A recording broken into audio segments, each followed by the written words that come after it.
Greetings, fellow salvage dogs. Old Rusty Ray's coming at you from the pilot seat of this new MISC Fortune. Now, I'm more of a fan of tried and true, but this new salvage ship just being released, I figure I might as well see if you really can teach an old dog new tricks. I'll be putting out another vlog soon with an in-depth comparison between the Vulture and this new girl, the Fortune. But I wanted to give you all a quick and dirty now for anyone on the fence about pulling the trigger on this new ship. If you want the spoiler version, the Fortune only has one salvage head, compared to the two on the Vulture. The Fortune pulls in salvage much slower.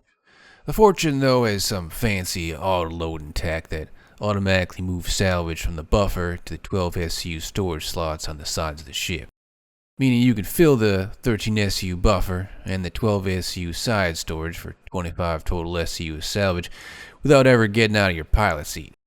That being said, once you fill up that 25 SCU, the fact the buffer is dumping crates to the outside of the ship suddenly becomes an annoyance if you're trying to squeeze more crates into the living space inside the ship.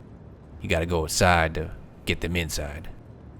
I'll be doing some definitive testing, but for now, all said and done, if all you're looking for is a ship to get you credits fast as possible, it's gonna be the old tried and true Vulture. You just can't beat those two salvage heads over one.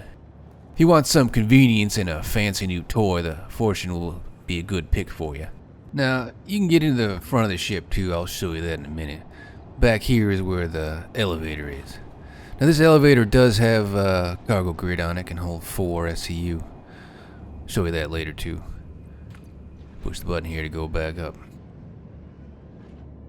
Now in the back here you got some component access on either side. And don't got much back here. But just well, because when you got some crates in there, you can't do much with it anyway. There's a button on the left hand side there that brings the elevator up and down.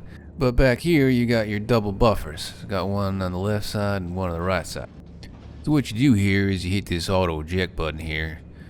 It'll start to put the SCU crates on the outside of the ship.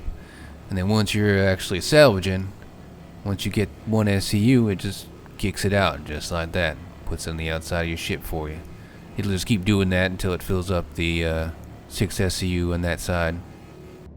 Now, unfortunately, if one side fills up, it'll go into this mode where you gotta push this here button to make it actually start to work again.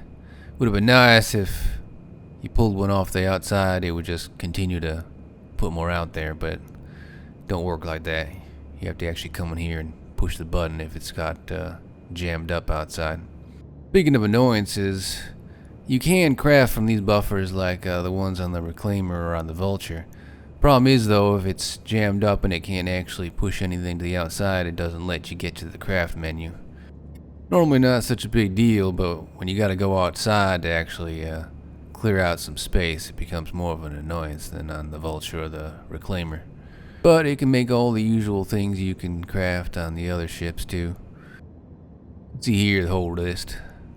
Probably the most interesting one is the fuse all the way at the bottom. Like usual, depending on what you're actually trying to make, it uses either RMC, construction mats, or both. So then the next area of the ship here, you can actually see where the cargo pods are on the outside. That's where it kicks out all the crates to. I say though, there's so much junk in the way, it's kind of hard to tell how many crates are actually on the outside of the ship by looking through that window. But you got a little place here for pistols and more component access. Gravity generator, jump drive. Well, here you got a bed. It's not too bad, it's pretty comfortable. And then underneath the bed you have some storage too you can access right there, which is pretty nice. And we got a fire extinguisher, very nice. And we got a fuse access and your engineering terminal. And then over here you got water access, and let me tell you, don't try and wash your hands with this. It makes a total mess. Let me tell you, in the bathroom there's a sink. We'll get to that in a minute. Over here is your toilet, and there's your sink. Go for that one, not the water dispenser, let me tell you. But anyway, there's a toilet over there too. Got some nice cubby holes there for your toiletries. And over here you got the airlock. This is the other way to get into the ship. I mentioned that before.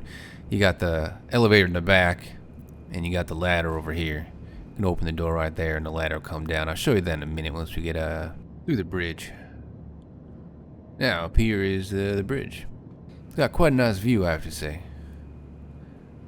Panoramic window here. We'll say one thing's kind of nice is when you get into the pilot seat, it doesn't have the guillotine of death like the Reclaimer does. You just sit down. It's nice. It's got these fancy new HUDs too. MISC is really trying to play those ones up. Upsell the new tech they got, but I don't know, they're just a bunch of HUDs to me. It's not too bad. Big window though doesn't make it very easy to see what you're actually salvaging. It's pretty good. So like I was saying, back here is the other way to get in and out of the ship. Gotta watch out for the machinery of death there though. But yeah, you just use this ladder here. You can get into the ship that way too.